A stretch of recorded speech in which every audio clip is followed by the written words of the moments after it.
Bueno, como para partir de una base que yo sé que ustedes la tienen, de todas maneras vamos a hacer un brevísimo recorrido por una cuestión conceptual, solamente para que nos pongamos de acuerdo para el resto de la charla en relación a ciertos conceptos, ¿sí? O sea, la identidad de género es una vivencia interna del género y es distinta a la orientación sexual, ¿cierto? Esto porque a veces se confunde mucho, entonces me gusta hacer otra vez hincapié en lo mismo. O sea, la orientación sexual es, digamos, lo que yo siento por otra persona a nivel erótico, a nivel sexual, a nivel romántico.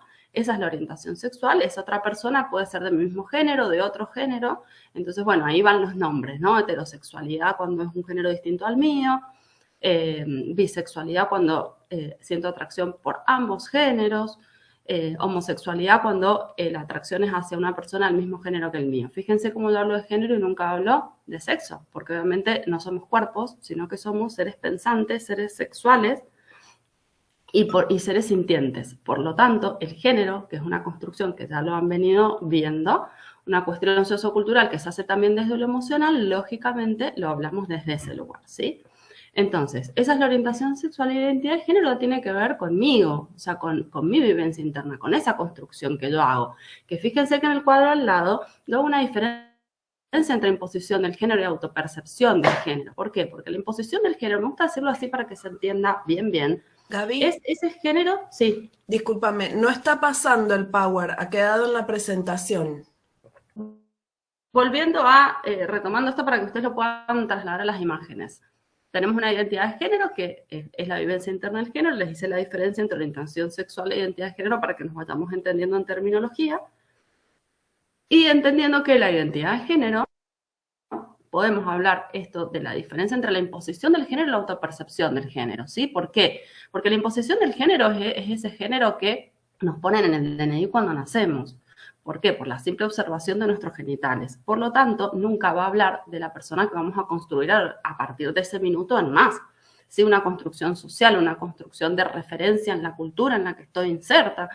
Entonces, claro, yo voy a ir construyendo toda mi persona, toda mi identidad, y que incluye obviamente la sexualidad, desde, digamos, referencias que voy intercambiando con el medio ambiente en donde me encuentro. Por lo tanto, la imposición del género que tiene que ver con mis genitales queda absolutamente escasa y súper limitada, y de hecho es impuesta porque obviamente no, o sea, yo no hice nada para que a mí me pusiera una F o una M en el documento, sino que sencillamente ocurrió porque desde la medicina hay ciertos parámetros que cumplir y legalmente hay ciertos parámetros que seguir, ¿no? Pero fíjense cómo todo tiene que ver con lo ajeno, nada que ver conmigo ni con lo que yo voy construyendo de mi ser.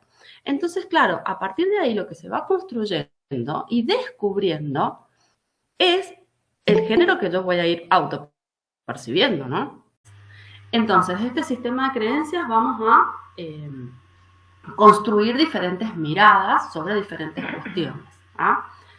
Tenemos, digamos, dentro de lo que es la orientación sexual y la identidad de género, ciertas maneras de valorar estas cuestiones puntuales que obviamente, yo siempre digo, no es que seamos como sociedad demasiado creativos en decir que, por ejemplo, la orientación sexual heterosexual es más, digamos,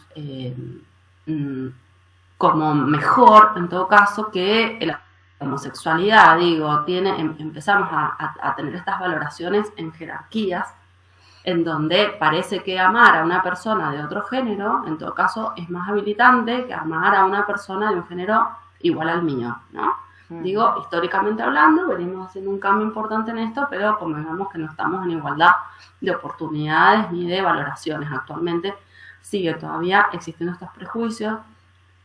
Y con la identidad de género pasa lo mismo, no es lo mismo construir una identidad de género que sea exactamente la misma que nos asignaron al nacer, o sea, una construcción cis del género, que una construcción trans, en donde no voy a coincidir con ese género que me asignaron y por lo tanto el mundo se va a volver más hostil conmigo, en donde yo no voy a poder expresarme tal cual me siento, y menos si soy un niño o una niña o un adolescente.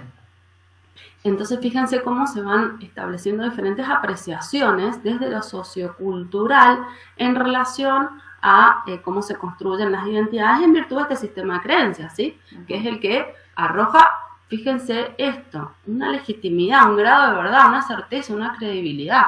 Porque este sistema de creencias no es que lo hemos creado como sociedad, la sociedad se limita a reproducirlo. Tenemos instituciones que han puesto ese grado de verdad en ese sistema de creencias, en donde se vuelve incuestionable para nosotros. Por ejemplo, las religiones que trajeron su grado de verdad a este sistema de creencias y que de alguna manera la sociedad no cuestiona, sino que sencillamente las reproduce. Una ciencia que patologiza, que dice que ciertas orientaciones sexuales o ciertas identidades de género son patológicas. Entonces, bueno, entran en esa bolsa del sistema de creencias, se reproduce como tal, porque hay una jerarquía, digamos, del conocimiento que se vuelve muy hegemónico y que se vuelve muy, digamos, con mucho poder, ¿no? Entonces, no, bueno, nosotros quiénes somos, que no entendemos nada para cuestionar eso. Entonces, bueno, de alguna manera se va reproduciendo dentro de la sociedad estas diferencias en cuanto a las orientaciones sexuales y las identidades de género, por lo tanto, quedan algunas.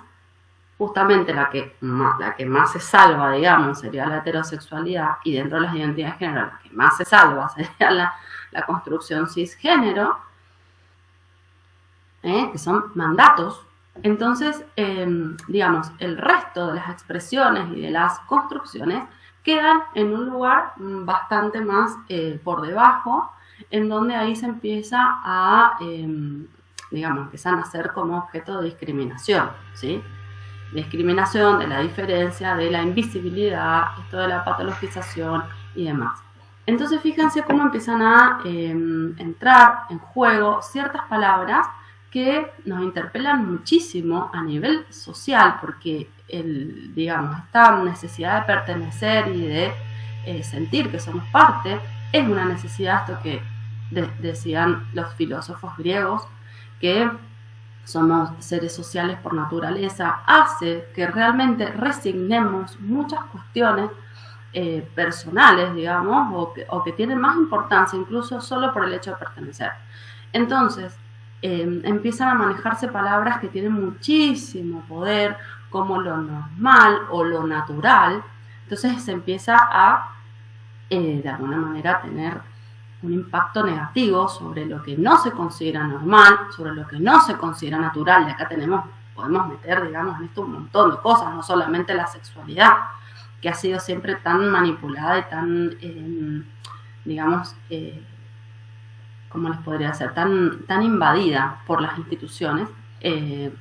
Todos tenemos construcciones de la sexualidad súper, de alguna manera, con estos mandatos, con estas cuestiones. O sea, no hemos sido libres para nada en estas construcciones y en las apreciaciones, justamente.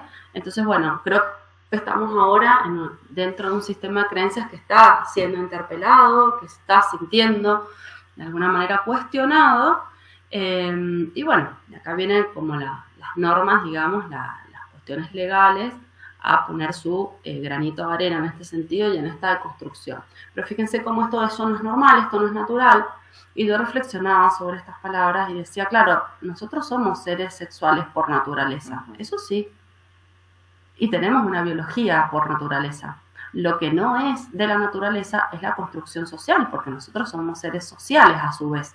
Entonces fíjense cómo se van como mezclando, y justamente yo siempre creo que la confusión, meter todo en la misma sopa, hace que no podamos diferenciar una cosa de la otra, y entonces es mucho más fácil poder creernos ciertas cosas que nos dicen y no como tomarnos el momento de decir realmente esto tiene sentido, esto no tiene sentido, esto por qué está o para qué, digamos, estamos haciendo la diferencia acá. O sea, entonces, bueno, profundizar en eso siempre es muy interesante, porque nos vamos a dar cuenta que muchas diferencias no tienen sentido solo a los fines, a veces, de un control social.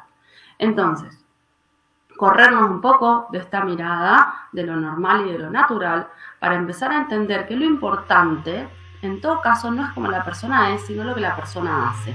Y esto lo vemos muchas veces por ejemplo, cuando se habla de violencia de género o cuando trabajamos a veces las violencias en los noviazgos, en donde le ponemos foco en lo que la persona hace. O sea, lo importante es digamos, tener relaciones con otras personas de modo sano, no si la otra persona es o no es de mi mismo género, por ejemplo, ¿no? Sino que ese vínculo sea sano. Entonces fíjense que tiene que ver con hechos, no tanto como la persona es o se siente, ¿sí?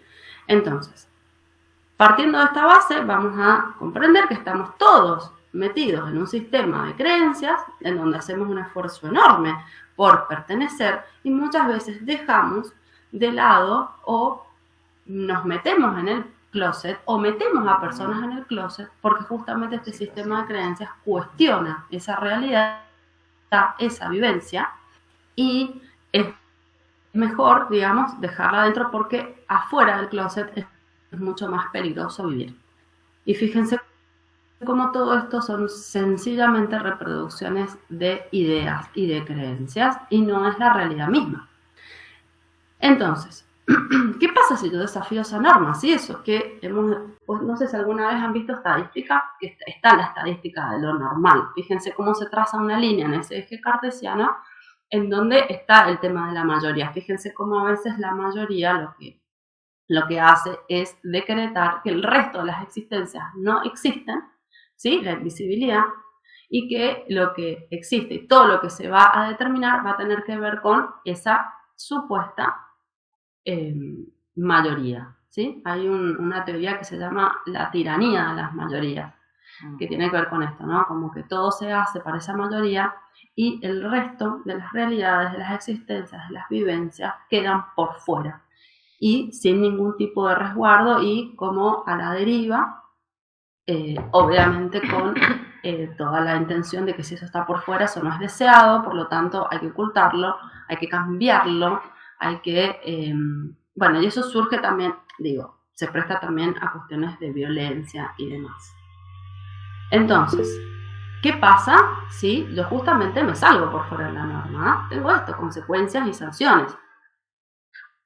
Porque si hay algo que va a hacer el sistema de creencias es pretender que el 100% de las personas estén y acaten ese sistema de creencias. Entonces, ¿qué pasa si yo me salgo de ahí? Porque lógicamente no es una cuestión de querer, es una cuestión de que yo no puedo con eso porque no lo siento así.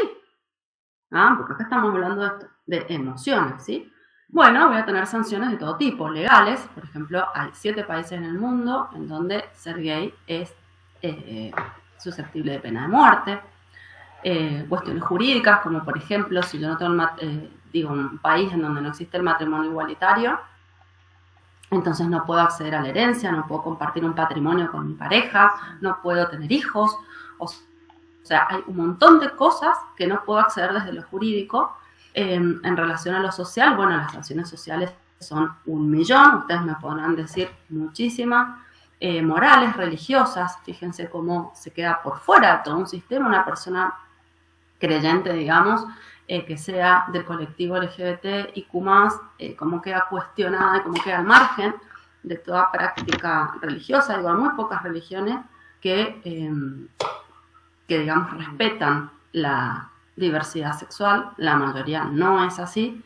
Por lo tanto, una persona que decide salir de ese closet, porque ese closet es asfixiante, de repente tiene que empezar a tomar nuevas decisiones en relación a si le van a permitir o no continuar con sus creencias religiosas, por ejemplo, ¿no? Bueno, esto se llama lisa y llanamente discriminación por orientación sexual o identidad de género. Entonces,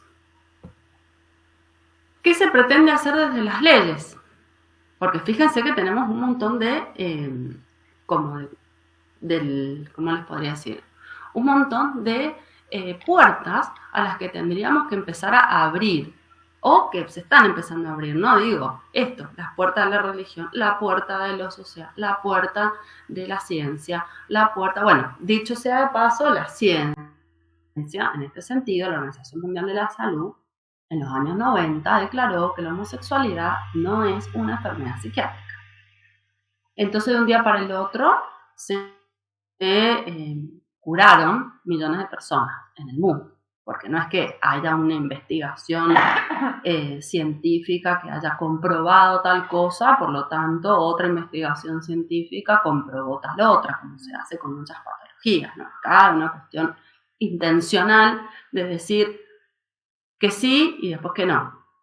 Entonces, bueno, a partir de los años 90, la homosexualidad dejó de estar en el manual, digamos, de enfermedades psiquiátricas. Lo mismo pasó con la transexualidad en el año 2017, o sea, antes de ayer sacaron a la transexualidad como una enfermedad psiquiátrica. No la sacaron del todo, la pasaron, digamos, a una cuestión más social. Existe la disforia de género, que es la incongruencia que se siente entre el género y el cuerpo. Porque, bueno, la realidad es que también hay ciertos países que no tienen una ley, que ya les voy a contar de la identidad de género que tenemos acá en Argentina, y necesitan a veces agarrarse a una disforia de género para acceder a derechos.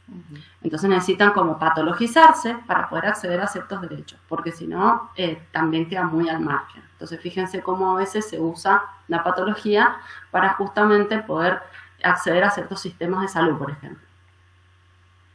Bueno, por lo tanto, ¿para qué necesitamos las leyes? Entonces, y justamente esto, porque con la igualdad, fíjense que tenemos una constitución que declara que todas las personas que pisan el suelo argentino son iguales y tienen igualdad de derechos. Eso es así. Por ejemplo, que están en el ámbito educativo. Todos los niños y las niñas que tienen derecho a estudiar, ¿todos pueden realmente hacerlo? Quienes viven en zonas rurales, quienes viven en situaciones de vulnerabilidad, quienes tienen discapacidad. O sea, realmente esa igualdad es real. Entonces, fíjense cómo a su vez tenemos que construir también leyes desde una sensibilidad social que haga que justamente como la igualdad no existe, porque digo, no existe, no alcanza, porque fíjense cómo estas personas que son todas distintas, el mismo pie de igualdad no hace que puedan acceder al mismo derecho.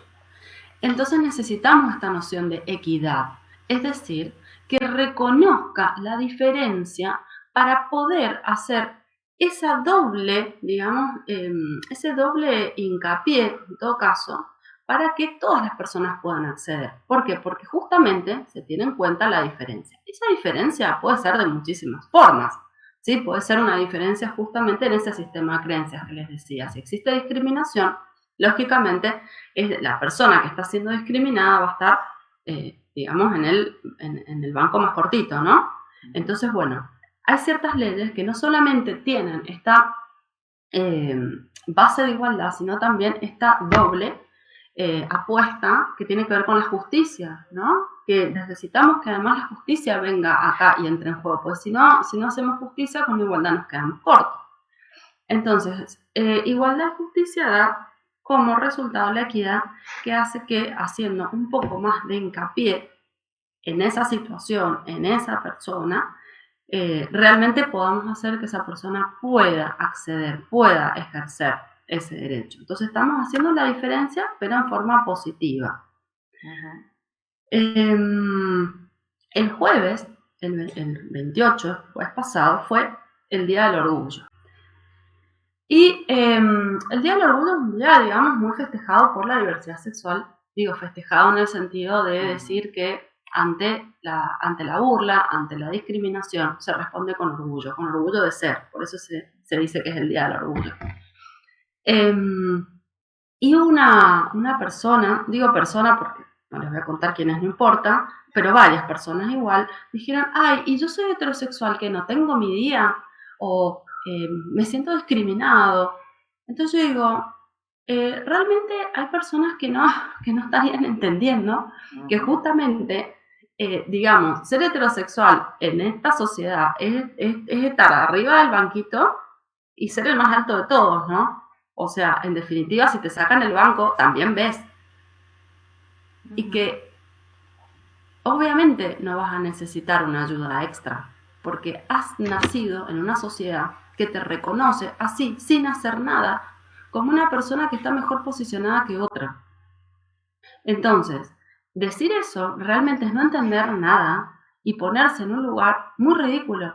Porque decir, yo como heterosexual que no tengo mi día, o sea, es no entender que en definitiva, en esta sociedad, ser gay, ser lesbiana, ser una persona trans, no es algo que esa persona eligió, claramente nadie quiere estar en esa situación de discriminación, pero justamente vamos a necesitar una sociedad y leyes que intenten la igualación y con este sentido de equidad, porque si no, no va a acceder. Entonces esto tiene que ver con el tema de los derechos humanos, ¿no? O sea, cómo desde los derechos humanos todas las personas tienen derechos, pero necesitamos leyes que se ocupen a veces específicamente de esas situaciones, porque el problema de las personas trans y de las personas con orientación sexual, homosexual, somos el resto de la sociedad. Ellos no son el problema somos los demás. Digo, somos la sociedad el problema, entonces ¿cómo lo vamos a resolver? Ahí es donde yo les digo que hay que involucrarse del todo, porque en definitiva es reconocer que la sociedad es la que reproduce ese sistema de creencias que excluye. No le tenemos que pedir nada al homosexual, a la chica lesbiana o al chico trans o a la chica trans que cambie o que haga tal cosa o que haga la otra. Es la sociedad la que tiene que entender que está en un lugar súper equivocado de valoración y que tiene que salirse de ahí. Entonces, bueno, las leyes que hacen vienen a poner un poquito de claridad en este sentido. Tal vez no desde la reflexión, pero sí, yo les invito a leer, si tienen ganas, algún día está publicadísimo en el Google, los argumentos, sería la fundamentación, digamos, de la ley de cupo laboral trans nacional que presentó Luana Berkins en vida con todo el colectivo. La fundamentación es sin desperdicio. Todo lo que dice ahí de lo que han pasado el colectivo trans y por qué esa ley debe ser justamente una ley, o sea, por qué el colectivo trans necesita una ley que tenga esta noción de equidad para acceder al trabajo y por qué hay diferencia entre la persona alta y la persona baja, digamos, como para hacer la analogía. Los invito a leerlo porque es muy, muy interesante, está muy bien planteado. Así que bueno, les dejo eso como invitación. Entonces, el marco legal que tenemos para poder tener este sentido de equidad es bastante, les digo, Argentina es un país muy, digamos, progre en este sentido. Tenemos leyes que incluso, está la segunda, la ley de actos discriminatorios, es una ley de los años 80, o sea, fíjense cómo ya del siglo pasado veníamos haciendo leyes con el sentido de los derechos humanos cuando en realidad se incorporaron a nuestro país con la reforma constitucional del 94. Entonces tenemos leyes que está muy interesante conocerlas y que tienen que ver en este sentido, ¿no? Tenemos la de matrimonio igualitario lógicamente la conocen. Sí me interesaría decirles que no es una ley distinta a la que existe en el Código Civil, sino que es la misma ley. O sea, la ley de matrimonio es para todos la misma, no es un igualitario porque, bueno, pues lo que se hizo fue igualar el derecho a casarse, pero en realidad lo que se hizo fue sacar el término mujer y hombre y poner cónyuge. Entonces, de ahí se saca, digamos, el tema del género y se iguala y todas las personas se pueden casar independientemente del género que tengan. Por lo tanto, quedan todos los otros derechos intactos, ¿sí? Bueno, tenemos una ley de salud mental, que no sé si acá tenemos profesionales de la salud, pero si los hay, lógicamente la deben conocer y saber que no se puede diagnosticar por orientación sexual o identidad de género. Entonces eso es una despatologización. Tenemos, leyes que tienen que ver con niños y adolescentes en el sentido de considerarlos sujetos de derecho y por lo tanto susceptibles de una construcción de identidad y dentro de ello de la sexualidad de una manera independiente, ¿no? La Ley de Educación Sexual Integral y esta resolución 362 de la ADG, que es la que les voy a comentar al final, que es una resolución que le propusimos hacer a la ADG, que trabaja en la coordinación de diversidad de la provincia, y teníamos muchas situaciones con adolescentes en donde sus padre, mamá, papá, nos decían que no podían inscribir a sus hijos con el nombre autopercibido sino que les exigían el DNI, y entonces eso era algo que a su hijo o a su hija les hacía sentir muy mal, porque no, o sea, la familia ya tenía un camino recorrido en cuanto al reconocimiento y respeto de la identidad de género de ese niño o de esa niña, y de repente cuando iban a la escuela a anotarlo, no los dejaban anotarse con el nombre autopercibido, ¿no? Entonces, bueno, y el respeto por la identidad autopercibida. Por lo tanto, existiendo la ley de identidad de género, que ahora se las voy a contar rapidito, bueno, no sabemos cómo hacer, porque era como si la ley quedara, no sé, en Júpiter más o menos, y la escuela quedara en el planeta Tierra. Entonces, ¿cómo hacíamos para que la escuela pudiese incorporar una ley que les parecía que estaba en Júpiter, ¿no? Como lejísimo. ¿Cómo la traíamos a la realidad del ámbito educativo en un espacio que a veces es así, como muy jerárquico, que tienen como sus propias normativas, sus propias cuestiones, o sea, más allá de que obviamente la ley nacional es para todos, se nos hacía muy dificultoso que la ley de identidad de género tuviese una validez real dentro de la escuela. Entonces les propusimos hacer una resolución que incorporara la ley de identidad de género en las escuelas. Y dicho y hecho, lo trabajamos durante un año y se sancionó, digamos, esta resolución, que es una herramienta maravillosa, porque ya no hay que ir hasta Júpiter a consultar, sino que con esa resolución se resuelven muchísimas situaciones de identidad de género de los chicos y de las chicas en las escuelas, que ya se los voy a contar. Entonces, actualmente estamos en un proceso de transición. Vieron que las personas trans a veces les dicen eso, está en transición, se usa mucho esa palabra cuando están pasando de ese género impuesto a ese género autopercibido, ¿sí? Que en realidad desde la identidad de género de la persona trans se vive muy distinto. O sea, esa persona no está cambiando nada. Si uno dice, ay, está cambiando, ¿cuándo cambiaste? No, o sea, esa persona lo único que hace es reconocerse como tal. O sea, nunca dejó de ser quien era. Sencillamente está reconociéndose, digamos, y pudiéndolo expresar. Pero bueno, las personas que no han pasado porque justamente su género asignado es el mismo que el sentido, entonces desconocen esto del proceso de transición, por lo tanto, bueno, se le ha puesto un nombre como para que podamos entender. Pero la transición real es por fuera, porque todos construimos una identidad de género de la misma manera. Digamos, ¿no? Nadie queda por fuera de la construcción del género ni el reconocimiento de quiénes somos. Por lo tanto, el proceso de transición está siendo vivenciado desde la sociedad que formamos parte, desde ese sistema de creencias, desde ahí está ocurriendo el cambio. Entonces estamos en ese punto ahora, ¿sí? Por todo el marco legal que les comenté, y en Argentina, porque bueno, en el mundo también, pero tenemos un mundo bastante fraccionado en este sentido, como les decía, ¿no? Muy discriminatorio y de alguna manera con mucha persecución a nivel penal, por ejemplo.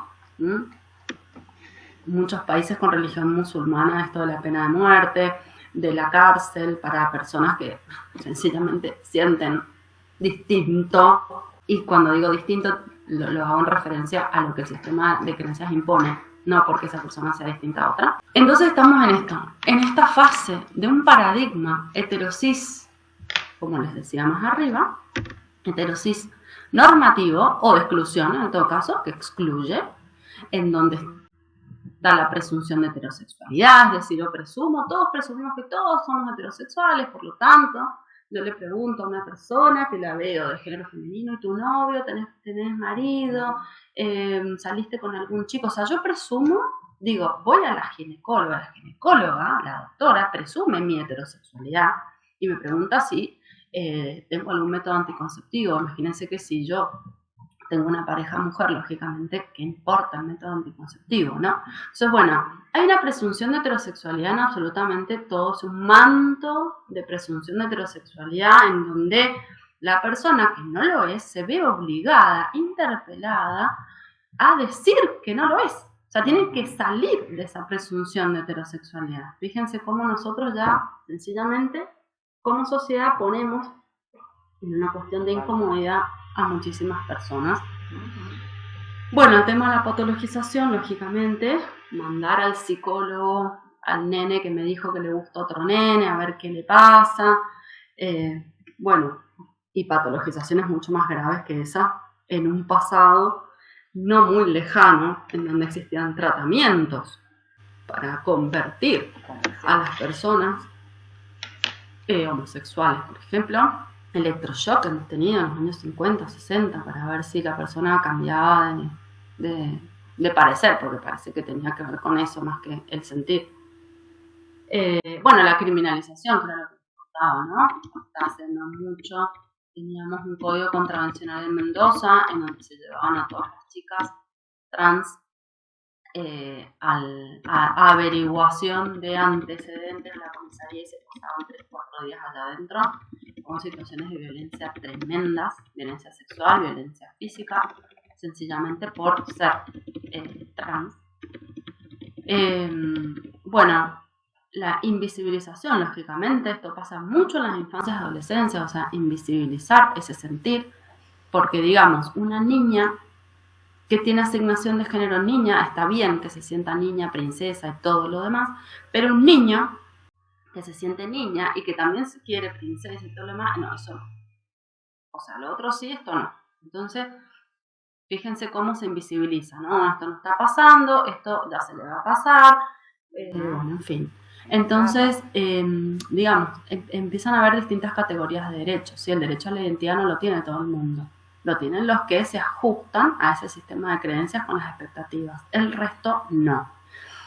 Entonces, estamos haciendo un cambio hacia un paradigma de diversidad e inclusión en donde el valor ya no está puesto justamente en la igualdad. Digo, en la igualdad en el sentido de que todos tenemos que ser iguales, todos tenemos que ser heterosexuales, todos tenemos que ser cisgénero, todos tenemos que ir a la escuela y sacarnos 10 en lengua y matemática, todos tenemos que, o sea, esto está de alguna manera ya siendo cuestionado y estamos haciendo un gran intento por poner el valor en la diferencia, ¿sí? Esto de la inteligencia emocional, esto de los talentos, esto de que las identidades de género y las orientaciones sexuales son variadas y pueden ser todas igualmente sanas y posibles, y que el foco está en la manera en cómo yo me voy a desenvolver, en cómo yo lo voy a llevar adelante, en las relaciones afectivas sanas que puedo entablar con otra persona, en el cuidado de mi propio cuerpo, de mi propia autoestima. O sea, fíjense cómo va cambiando el eje, ¿no?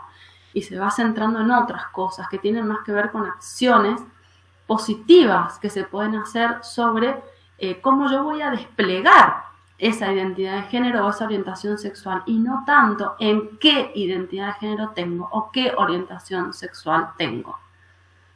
Entonces, el foco se pone en los hechos y no en tanto como la persona es, porque justamente eso es lo que no vamos a poder cambiar, y porque además de no poder cambiarlo, ¿qué problema hay? Si el valor lo vamos a poner en que justamente somos todos diferentes, yo no he visto una persona igual a otra en mi vida. Entonces, pretender que todos seamos iguales es ya una ilusión y algo imposible de lograr. Por lo tanto, empezar a entender que el valor está en la diferencia y que justamente en un debate uno se enriquece más que cuando uno tiene una charla y está 100% de acuerdo con otra persona. Ahí no creció nadie se sumó nada para su propia construcción. Todo quedó igual que antes. Entonces, esta igualdad y equidad de derechos justamente se va plasmando en un marco legal, pero la idea es que como sociedad también tengamos estas acciones, ¿no? Porque si yo tengo una ley y después esa ley yo no la llevo a la práctica, o sea, yo no la veo en la realidad, esa ley es una ley muerta, ¿sí? Entonces, las leyes existen porque justamente surgen de una sociedad que pretende eso. No hay leyes que no tengan que ver con la sociedad de la que surgen, de la que emergen. Pero esa igualdad y esa equidad de derechos no la voy a ver en el marco legal, la voy a ver en la realidad, ¿sí? Entonces, bueno, ahí es donde nos interpela y donde nos dice, no, sí, desde el rol que yo tengo y donde yo estoy, asumo mi rol, digamos, en este paradigma de la diversidad y de la inclusión, en donde yo conozco las leyes, me van a servir de herramientas, pero en definitiva lo más importante es entender cómo yo hago la diferencia ahí, ¿sí?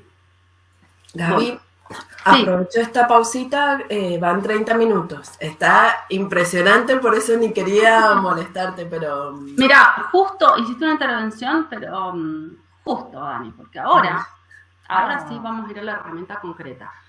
Así que, ya que hiciste esta pausita, les digo, ¿se ha generado algún...? Porque ahora ya voy a empezar con la herramienta concreta de la resolución, para así les queda. Entonces, ¿algún comentario, alguna observación que alguien quiera hacer en ese sentido? Mira, comentaban que no conocían la resolución y de paso aprovecho, ya que conozco tu trabajo, como para agradecerte que exista esta resolución, porque yo también trabajo en escuelas y las usamos un montón. Así que te agradezco un montonazo esa posibilidad, ese acceso al derecho. También están preguntando si grabamos porque quieren retomar otra vez los conceptos, porque nada, les ha parecido bastante bien. Comento y ahora hay una chica que está levantando la mano. A ver. Leila, te escuchamos. Hola, buenos días. No, yo quería hacer también una apreciación con respecto a la resolución 362, que sí, que pasa algo muy terrible en las escuelas. No solo se desconoce, como decía Gabriela, parece que estamos en distintas galaxias con las leyes, sino también pareciera que las resoluciones o circulares o memos de la Dirección General de Escuelas tuvieran más valor que hasta la Constitución de la República Argentina. Es algo que es una barbaridad. Esa resolución que nombraban recién es excelente, porque ante una institución tan verticalista como lo es la escuela, la institución escuela, el sistema educativo, nos brinda a todos aquellos que estamos adentro de las instituciones una herramienta más para poder garantizar derechos. Lo único que de esa resolución es un poquito complejo, que bueno, sería una apreciación nada más, es cuando dice que tenemos que, o se toma así muy literal en la escuela, la familia acompañante o el adulto responsable firmar un acta en donde reconozca también el nombre autopercibido del o de la adolescente. Eso es complejo porque hay familias que no acompañan, lamentablemente, a los y las estudiantes. Cuando estamos en instituciones, personas aguerridas y que luchamos y que realmente resistimos con las y los estudiantes, lo podemos sobrellevar, pero eso a veces en algunas instituciones es un problema, porque cuando los o las adultos o adultas no respaldan, es un problema. Sí, Leila, tal cual. Bueno, te cuento que yo presenté una actualización o una reforma, porque eso que vos mencionás, y ya después te voy a pedir que lo volvamos a mencionar cuando miremos, así todo el mundo entiende qué es lo que estás planteando. Pero para adelantarte algo, yo presenté ante la DGE una actualización porque justamente eso es inconstitucional. Eso que estás diciendo es una cuestión inconstitucional que tiene la resolución. O sea, si nosotros tenemos una ley de niños, niñas y adolescentes en donde entendemos el interés superior del niño y la capacidad progresiva, no puede haber una resolución en donde se le pongan más requisitos que lo que una ley nacional le pide a un niño, niña y adolescente. ¿Me explico? Es más restrictiva, por lo tanto es inconstitucional. Entonces, ¿qué fue lo que pasó? Que la Dirección General de Escuelas tomó todas las sugerencias que habíamos hecho y digamos, un proyecto que se armó desde la coordinación, pero ellos mismos armaron las resoluciones como si lo metieron en su cocina y le pusieron sus condimentos y después salió, digamos, este pastel de la DG con cuestiones, digamos, que para mí no estaban bien justamente por esto, ¿no? Así que bueno, está presentada, digamos, la propuesta de mejora de esta resolución. Por el momento lo que siempre propongo es que ante situaciones en donde no se pueda hacer valer el derecho del niño, niña o adolescente, porque justamente la resolución tiene esto del acompañamiento familiar, sí hagamos la intervención de lo que es equipos ESI, que funciona como equipo dentro de la DG, y también hay un área que es el área de coordinación de género de la DG, que también trabajan con muchísima militancia en este sentido, entonces de alguna manera se articula con estos equipos y se puede llevar a un diálogo dentro de lo que es el ámbito educativo con familias para acompañar a esa infancia o esa adolescencia. Entonces yo les dejo, digamos, esta propuesta también, ¿no? O sea, que no se queden solo con la resolución, sino que dentro de la DGE hay equipos que están siempre atentos para poder trabajar esta temática y que realmente se haga con conciencia, porque en definitiva, digamos, la resolución aplicarla en automático, pero también hacer un acompañamiento más, ¿cómo les podría decir? Más humano, ¿no? Más humano en el sentido de, si la familia no está acompañando, tiene que acompañar, o sea, hagamos un esfuerzo más para que esa familia se involucre, porque también es muy difícil para un niño, una niña o un adolescente que se le reconozcan derechos en la escuela como un nombre distinto al asignado al nacer, su género y demás, y que después la familia no acompaña. O sea, realmente ellos sienten mucha incomodidad y mucha imposibilidad de poder hacer eso. O sea, yo conozco adolescentes que me han dicho, no, yo el cambio registral no lo voy a hacer porque en mi casa me van a echar si hago eso. Entonces digo, también, ¿qué sentido tiene? Digo, hay que tener en esto mucho cuidado. ¿Qué sentido tiene hacer un acompañamiento con todo al niño, niña, adolescente? La familia no acompaña y después, señora, pasa re mal en la casa. Entonces, bueno, a veces tenemos que tener una mirada un poco más del sentido del proceso. Acuérdense, esa transición la vive la familia, ¿sí? Porque ese niño o esa niña tiene su identidad de género que la va construyendo y no se contradice con nada. Pero la transición la va a vivir la familia. Entonces, ¿cómo acompañamos ese proceso? Esa es un poco la inquietud que les dejo, más allá si la resolución le permite o no le permite desde sus escritos, ¿no? Bueno, y para eso estamos en la coordinación también, así que sepan que en este rol no están solos, sino que están estos equipos que les mencioné de la DGE y la coordinación de diversidad de provincia, que les dejo mi mail y ustedes pueden escribir allí, o me contactan a través de la Dani, que somos compañeras de trabajo, y de alguna manera lo articulamos y lo sacamos adelante, o sea, lo venimos haciendo hace un montón a eso. ¿Sí? Gracias, Gaby. Vamos.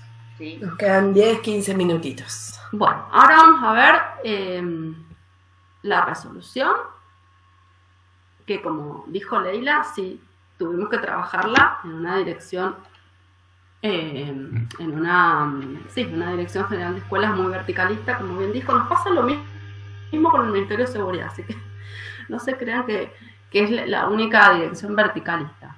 Con seguridad nos pasa lo mismo. Y tuvimos que también hacer una resolución para policía, porque con la ley de identidad de género no estábamos pudiendo. Así que la ley de identidad de género es una ley que llegó en el 2012 a nuestro país, muy militada. Este es el tipo de leyes que no nacen del Congreso ni de un legislador o legisladora, sino que viene de las bases, movimientos sociales a full, y logran ponerse en una agenda a fuerza, digamos, de una lucha incansable realmente, con una ley de matrimonio igualitario que había sido sancionada 2 años antes, o sea que ya venían, digamos, empujando y muchísimo. Y la verdad que es una ley súper progre porque habla de una identidad de género que es la autopercibida y que es un derecho. Que por tanto hay un derecho al cambio registral en la partida de nacimiento y el DNI, en donde no queda registro de la partida de nacimiento primera, digamos, ni el DNI primero, sino que es como si esa persona naciera de nuevo. Y de verdad yo les digo que se vive de esa manera. Yo he acompañado a muchas adolescencias y lo festejan de verdad como si estuvieran naciendo de nuevo. Muchos procesos de elegir el nombre en familia. Mira, se viven cositas muy bonitas porque cuando son más chicos, bueno, solos obviamente no pueden, y van con su familia, con su mamá, con su papá, sus hermanos, y viven eso, viven un proceso de, bueno, no sé qué nombre, bueno, ¿y vos pensaste algún nombre cuando estaba embarazada, digamos? Le hablamos con la madre, sí, lo he pensado que podía ser tal, ese nombre me gusta, o sea, unas cosas hermosas desde un lugar así, desde el amor, básicamente, muy bonito para hacer estos procesos.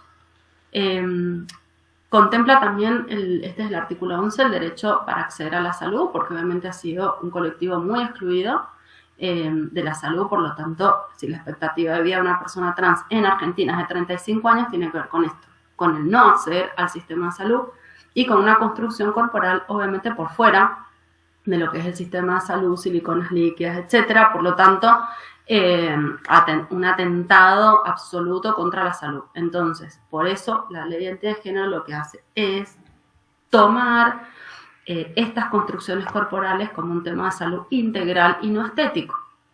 Entonces, los tratamientos hormonales, que es de hormonización cruzada, y las cirugías para la construcción corporal se toman dentro de un marco de salud integral para acompañar a la persona trans desde el principio hasta, digamos, toda su vida en cuanto a lo que tiene que ver con la salud. Y sí está regulado, obviamente, según las edades y demás, ¿no? Eso de hormonizan niños, no, nada que ver. O sea, los tratamientos hormonales y las cirugías se hacen justamente teniendo en cuenta la salud integral.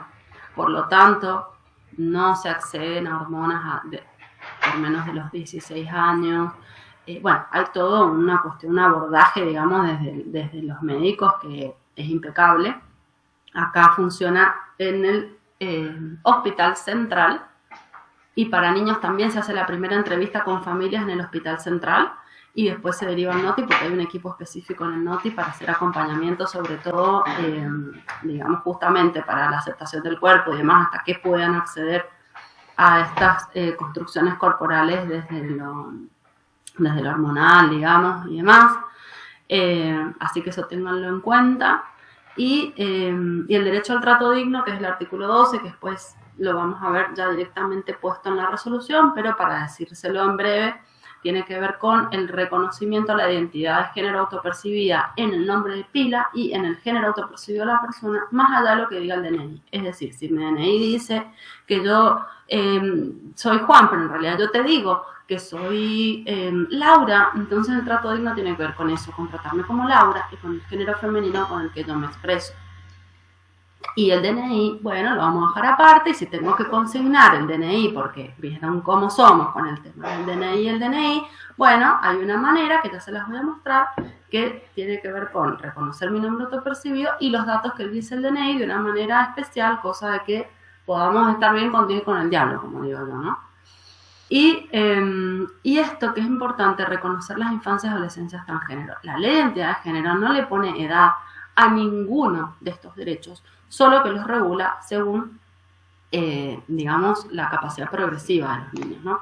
Entonces, bueno, van a poder acceder al cambio registral, pero con acompañamiento parental, van a poder acceder a la salud, pero con acompañamiento parental, y nosotros lo que hacemos, digamos, desde lo jurídico, es entender que también tenemos otras leyes, como el Código Civil, que sí incorporó la ley de niños y adolescentes en cuanto a la capacidad progresiva. Fíjense, si algunos han podido acceder a este tema, se van a dar cuenta que está de alguna manera fragmentado las adolescencias en tramos, ¿sí? Tenemos hasta los 12 años, de los 12 hasta los 16, de los 16 hasta los 18, con diferentes derechos que se van, digamos, acrecentando a medida que el chico va pasando, digamos, de un tramo a otro. Por lo tanto, el acceso a la salud es uno de los más habilitados dentro del Código Civil. Entonces, bueno, se va como entrecruzando con esta ley de identidad de género y los va habilitando a poder tomar más decisiones autónomas sobre su propio cuerpo, ¿sí? Vamos a ver cómo esto se traslada a esta resolución. Van a ver que la resolución, que la pueden descargar en Google, la buscan así, tal cual, resolución 362 de GL, PDF, la descargan, tiene dos apartados. El primero habla de cuando una persona cambia el apellido, ¿sí? Entonces, ese no, tendrían que ir al apartado 2, que es el que dice de identidad de género. Y ahí está regulado todo. Y dice, establecer que las autoridades educativas, docentes y no docentes, equipo profesional y personal administrativo utilicen el nombre de pila, uso social o autopercibido. Esto es lo que decía Leila recién, previa solicitud escrita del estudiante, para todos los actos, acciones, actividades, documentación, registro de nombres y otros datos personales. Esto incluye inscripciones de ingresos anuales, lista de presentes, notas personales, citaciones y todo lo relacionado al uso cotidiano del nombre de pila. O sea, es la aplicación del artículo 12 que yo les comentaba recién en lo que es el ámbito educativo, con todo lo que tiene que ver con el ámbito educativo, ¿sí? Es decir, el uso del nombre de pila independientemente de si lo dice el DNI o no, ¿ok? Esto de la previa solicitud escrita no lo dice el artículo 12, por lo tanto no debería decirlo la resolución, que es lo que decía Leila. A ver, tenemos niños de 5 años que no saben escribir, no sé de qué estamos hablando, con una solicitud escrita del lado de estudiantes. Si el niño de 5 años, yo he acompañado infancias trans y obviamente no le podemos pedir eso al niño, o otras dificultades en cuanto a la escritura, y es algo que la ley no pide. Entonces, ¿quién lo está pidiendo la resolución? Bueno, ¿cómo lo resolvemos a esto? Con sentido común. Muchas cosas de la diversidad lo vamos a resolver con sentido común y teniendo la perspectiva de diversidad. Lógicamente, nosotros por el punto 2A de la resolución 362 no puedo, porque la solicitud escrita no va a estar, o yo qué sé, no puedo no reconocer un derecho que está reconocido por una ley de identidad de género, está reconocido por una Constitución Nacional y por tratado internacional. Entonces, uso la creatividad.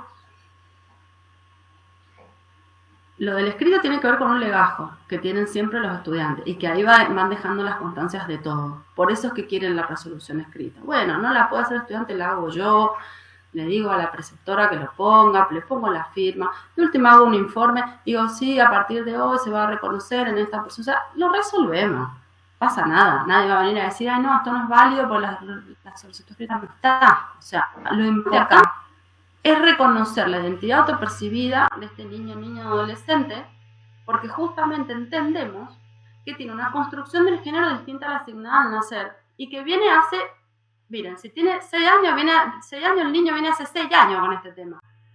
Entonces tenemos que poder resolverlo de alguna manera. ¿Quién? Nosotros, los que estamos ahí para garantizar derechos. ¿Cómo lo hago? Y me busco la forma. ¿Sí? Entonces, fíjense cómo se va resolviendo todo con el sentido común. Para menores de 18 años, en el caso de estudiantes menores de 18 años, la solicitud deberá contener la conformidad por escrito del progenitor. ¿Qué pasa acá? Se exige acompañamiento parental. Pero tenemos esta aclaración teniendo en cuenta los principios de capacidad progresiva e interés superior del niño. Por lo tanto, si yo me voy a esta ley y me voy al Código Civil que les mencioné recién, que incorpora esta ley, ¿yo qué entiendo? Que a partir de los 12 años no hace falta el acompañamiento parental, muchísimo menos a los 16. Entonces fíjense cómo ya se me va resolviendo la cuestión. Lo que tengo que ver justamente es si la familia acompaña o no, para no complicarle la vida a ese niño, digo, para poder hacer un acompañamiento que realmente tenga sentido. O sea, le garantizo en la escuela, pero ¿y en tu casa cómo estamos con esto? ¿Querés que yo hable con tu mamá? ¿Querés venir con tu hermano? ¿Con quién estás? ¿Con quién vivís? ¿Quién sabe? ¿Quién no sabe? ¿Cómo la estás llevando? Desde ese lugar sería, ¿no? Un lugar mucho más humano y bajado de tono, pero 2500 tonos más bajo, porque esta es la cotidiana, es la de todos los días, ¿sí? Entonces, desde ahí preguntamos y acompañamos y tratamos de ir resolviendo. Entonces, el nombre elegido para absolutamente todo, con el género y todo, ¿sí? Hasta en el GEM. O sea, el GEM es como el lugar en donde al final tiene que estar cambiado el nombre de pila. Leila ha levantado la mano, Gaby. A ver. Mira, Gabriela, estamos luchando con el tema del GEM, porque el GEM tiene una inscripción y cada uno de los y las estudiantes se inscriben a través de, utilizando el número de DNI. Vos ingresás, la persona que carga a cada uno de los estudiantes debe ingresar. Lo primero que pide el GEM es DNI. Por eso estamos en las escuelas que acompañamos a nuestros adolescentes luchando y solicitando un cambio en la plataforma de GEM, porque no los podemos ingresar como dice la ley, obviamente, y como corresponde. Hasta la resolución también lo dice, pero aún no lo podemos hacer. Mirá, Leila, Sí lo han hecho, porque, digamos, yo trabajo con el equipo ESI y interviene cuando no lo hacen o no lo pueden hacer, pero sí se puede cambiar. Y les voy a dejar los datos en todo caso para que se comuniquen con esta gente con la que trabajo yo cuando, digamos, por una razón o por otra, no lo han cambiado en el gen. Así Dale. que yo te voy a dejar los datos para que lo puedan hacer. Y lo han hecho en una mañana. O sea, Bien. es como fácil de resolver, ¿no? Claro, porque nosotros nos hemos dirigido directamente a la parte técnica de GEM para solicitar la habilitación o el cambio. Entonces, bueno, buscamos otro equipo, como vos decís, para ver qué podemos... No, sí, y si no me llaman, o sea, es que de verdad lo han solucionado en un día. Entonces, sí, a veces viste que hay que dar con la persona indicada, muchas veces pasa eso. Pero quédate tranquila que se puede y es fácil de resolver, no es complicado. Es importante que esto lo sepamos y es importantísimo que las y los docentes y las personas que trabajamos en educación conozcamos este marco legal, porque si no, no podemos garantizar derechos. Claro. Así que mientras más lo podamos divulgar, mientras más podamos trabajar en conjunto, mejor van a estar los y las adolescentes. Exactamente. Bueno, yo les voy a mandar a Dani un flyer que tengo porque ella se los puede hacer llegar sobre los teléfonos y los contactos de la coordinación de género de la ADG. Ahí van todas las dudas, dificultades, problemas y demás. Incluso nosotros lo difundimos en estudiantes también porque puede acceder cualquier persona. Pero para ustedes que están dentro de la escuela es una herramienta genial porque se les presenta una situación y ahí se lo van a resolver. Y también les voy a dejar el contacto de los equipos ESI, cosa de que tengan, digamos, más herramientas para poder resolver estas cosas, ¿no? Bueno. Tengo el flyer, Gaby. ¿Lo tenés?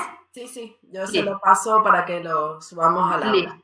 Buenísimo. Y ahí ya tenemos que ir como cerrando. Sí, igual ya terminé. Mira, en aquellas circunstancias en que el estudiante debe ser nombrado en público, debe utilizarse únicamente el nombre de pila de elección que respete la identidad de género adoptada.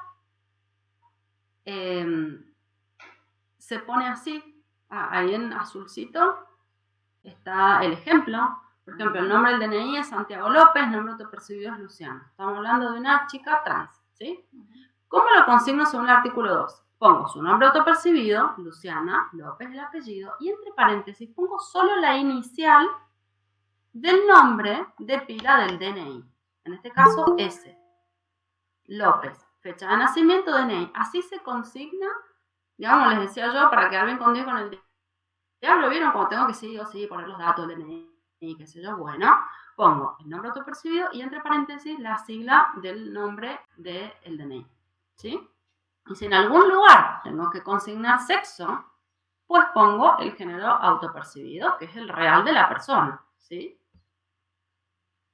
Esto es importante. Certificados analíticos. También se consideró la situación de cuando estudiantes egresan y tienen un nombre en su documentación distinta a el que hacen el cambio registral y tienen un DNI y una partida de nacimiento con un nombre distinto al que se consignó en estos certificados analíticos.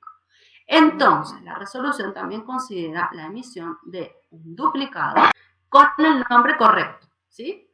Entonces, se hace un trámite que lo termina haciendo, obviamente, diplomas, creo que se llama, de la ADG, y ahí la persona o la misma escuela solicita, digamos, la emisión del nuevo diploma, del certificado con el nombre actualizado, digamos, en el DNI, ¿sí? Así que eso también se puede hacer. Y es importante que lo sepan, ya hay mucha gente que lo ha hecho. Así que, porque imagínense, vas a buscar trabajo con tu DNI, estás todo divino, y de repente tenés tu título secundario que dice el nombre de mi nombre de antes, o sea, ¿y qué onda? O sea, la persona no va a ir a presentar esa documentación, ¿sí? Por eso garantizamos derechos también en este sentido. Bueno, y listo, y eso sería todo. Porque obviamente la vestimenta, si es que hay diferencias, y el uso sanitario, si es que los hay, en esto siempre invitamos a hacer una experiencia de baño sin género, por ahí no cambiar todo, pero sí por ahí un tercer baño que está ahí, bueno, hagamos la experiencia del baño sin género, se le puede encargar al centro de estudiantes que se ocupe y demás, y se hace como una manera, una actividad divertida para poder ir incorporando el tema del baño sin género en las escuelas. Ya saben que hay varias facultades que lo tienen implementado, varios espacios que lo tienen implementado. Justamente se pone énfasis en el cuidado de la intimidad del otro, el mío, el cuidado del cuerpo, el otro, la higiene y demás, y no tanto en si mi cuerpo es así o es así, tengo que ir a este baño, tengo que ir a este otro. O sea, ya sabemos que las cosas las vamos regulando según las prácticas y no tanto cómo es nuestro cuerpo, si es así o si es así. Y me parece que eso es re interesante poder trabajarlo. Así que bueno, eso sería lo que tengo para decirles hoy. Ahí tienen mis emails, gechenique@mendoza.gov.ar el oficial, y el personal gabisolechenique@gmail.com para cualquier duda o algo que me quieran decir. Bueno, me pueden escribir ahí. Así que bueno, muchas gracias. Miren, yo me salteé una que, bueno, ahora que lo decís, Dani, mira, lo voy a poner porque justamente son sugerencias para hacer acompañamientos desde este lugar. Son recomendaciones. ¿Ahí se está compartiendo o no? Todavía no. Recién se compartió como que estabas buscando Sí. el Power. Pero después si querés me lo pasás, Gaby, Ya para está, que ya lo... está. Ahí está, eso. No ver la expresión de la identidad ni los roles de género como un capricho, como una rebeldía, que a veces pasa eso. Dejar que el proceso identitario se vaya desarrollando libremente. ¿Qué significa esto? Que no quiero ya definirlo y ponerle un título. Bueno, es un proceso identitario que se va desarrollando. Una mirada despatologizadora. Escuchar al niño es primordial. Con sus palabras sabrá decir qué siente y cómo se siente. Y ahí voy viendo, ¿no? La importancia del apoyo familiar. Si no lo tengo, bueno, voy viendo qué onda, capaz que alguien dentro de ese entorno familiar está pudiendo acompañar. Puedo tal vez identificarlo. Derechos a que se respete su identidad. Fomentar el cuidado del cuerpo para que no se dañen o lastimen, porque esto pasa mucho en las infancias. Recordar que el problema está en la sociedad por sus prejuicios y no en el niño o la niña trans. Y no problematizar las situaciones de tener un niño o una niña trans en la sala. El problema siempre es ajeno al niño. Y acá miren, tengo un mensajito, a ver si se escucha.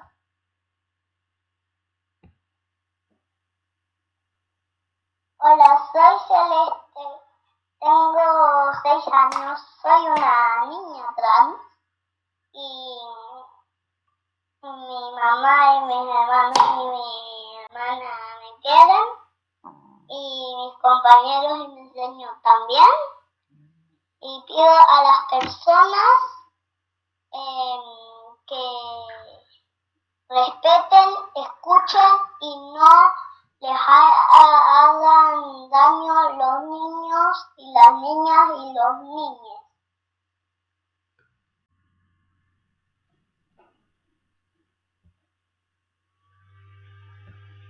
Bueno, ese era un mensaje de Celeste. Divina la gorda. Bueno, ¿alguna cuestioncita más? Les pedimos si pueden prender las cámaras, así sacamos una foto para compartirles. Y con esto estaríamos dando fin a la clase. Te agradecemos un montón, Gaby, porque fuiste sumamente clara y accesible, y es sumamente importante poder tener esto en cuenta. Bueno, muchas gracias a ustedes y que tengan un precioso fin de semana. Muchas gracias. Bien, ahora saco la captura. Les agradecemos a todos por habernos acompañado. Todos y todas, perdón. A mí me cuesta todavía, pero lo voy tratando de tener. Muchísimas gracias por el acompañamiento. Mariana. Bueno, quería obviamente agradecerle a Gaby, maravillosa tu charla, y recordarles que tienen que comenzar a ver el material de la clase final de este módulo, que es la de prácticas docentes. Ahí les vamos a cargar todo el material del que nos habló Gaby hoy, y tienen además las actividades que ya estaban. Así que bueno, agradecerles a todos y a todas por presentarse hoy. Sabemos que fue sábado temprano y es súper difícil. Así que muchísimas gracias por estar a todas, especialmente a Gaby y a Dani.